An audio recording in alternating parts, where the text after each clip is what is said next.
রাত্র 12টা 1 মিনিটে ব্যাপক হারে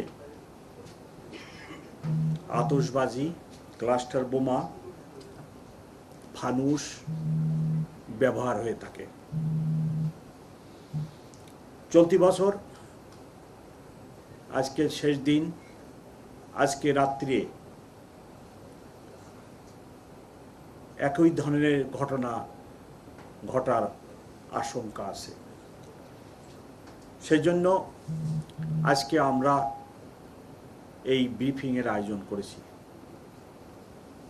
এবং এবছরই এই ব্রিফিংয়ের ব্যতিক্রম হচ্ছে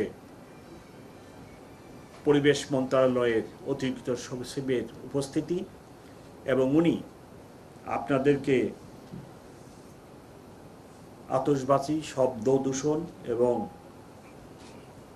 অন্যান্য এই ধরনের কার্যক্রমের কি বিরূপ প্রতিক্রিয়া হয় মানুষের দেহে এবং পরিবেশে সেটা বিস্তারিত বলেছেন। আমি বা আমার সহকর্মীরা এই ব্যাপারে কোনো বিশেষজ্ঞ নয়, তবে আমরা সাধারণ মানুষ হিসেবে জানি যে শব্দ দূষণ আমাদের শরীরের উপরে কী ধরনের বিরূপ প্রতিক্রিয়া ফেলে। ঢাকাবাসীর কাছে আমার অনুরোধ থাকবে যে আমরা এইরূপ কর্মকাণ্ড থেকে নিজেদেরকে বিরত রাখি। এই সকল কর্মকাণ্ড থেকে রক্ষা পাওয়ার জন্য পুলিশ বা পরিবেশ মন্ত্রণালয় যথেষ্ট নয়।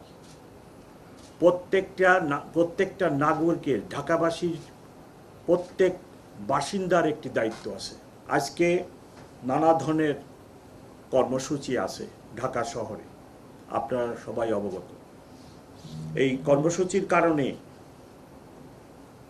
ঢাকা মেট্রোপলিটন পুলিশ ট্রাফিক ব্যবস্থাপনা এবং নিরাপত্তাজনিত ব্যাপক ব্যবস্থা নিয়েছে সারাদিন এবং সারা রাত।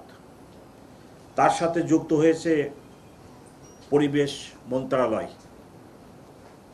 ওনারা আমাদেরকে পরিবেশ সংক্রান্ত যে সমস্ত অ্যাক্টিভিটিস আছে সেগুলোর ব্যাপারে সাহায্য সহযোগিতা করবেন। আমার অতিরিক্ত পুলিশ কমিশনার ট্রাফিক, উনি ট্রাফিকের উপরে বিভিন্ন প্রোগ্রাম নিয়েছেন, ব্যবস্থা নিয়েছেন। তার মাধ্যমে আমরা ঢাকাবাসীকে কতটুকু ট্রাফিক দুর্ভোগ লাঘব করতে পারি সেই প্রচেষ্টাই থাকবে। আমি সকলকে আপনাদের মাধ্যমে ঢাকাবাসীকে ইংরেজি নববর্ষের শুভেচ্ছা জানাই এবং আমাদের ঢাকা মেট্রোপলিটন পুলিশের এই সকল কর্মকাণ্ডে আপনাদের সহ ঢাকাবাসীর সহযোগিতা কামনা করি।